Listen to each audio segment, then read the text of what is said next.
জুবিন গাৰ্গ এগৰাকী শিল্পী আৰু মই ভাবোঁ, মোৰ বিশ্বাস যে জুবিন গাৰ্গেই বঙাইগাঁওবাসী ৰাইজৰ কাৰণে আটাইতকৈ প্ৰিয় শিল্পী আছিল আৰু জুবিন গাৰ্গৰ লগত আমাৰ বঙাইগাঁওবাসী ৰাইজৰ এটা মধুৰ সম্পৰ্ক গঢ় লৈ উঠিছিল। তেওঁ মোক যথেষ্ট ভাল পাইছিল আৰু ময়ো তেওঁ যথেষ্ট মৰম কৰিছিল। কিন্তু আজি সেই জুবিন আমাৰ মাজৰ পৰা হেৰাই গ'ল।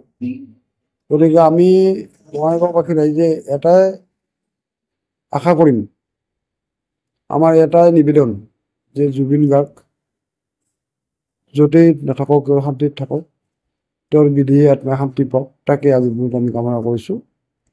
আৰু আমাৰ বঙাইগাঁওবাসী ৰাইজে যিহেতু জুবিন গাৰ্গৰ প্ৰিয় আছিল, জুবিন গাৰ্গো বঙাইগাঁওবাসী ৰাইজৰ প্ৰিয় আছিল।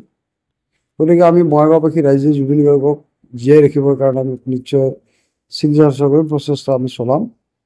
আৰু মই জুবিন গাৰ্গক বঙাইগাঁওবাসী ৰাইজৰ সহযোগত বঙাইগাঁৱত জুবিন গাৰ্গক জীয়াই ৰখাৰ স্বাৰ্থত আমি জুবিন গাৰ্গৰ এটা প্ৰতিমূৰ্তি, এটা উপযুক্ত স্থান বিচাৰিলোঁ।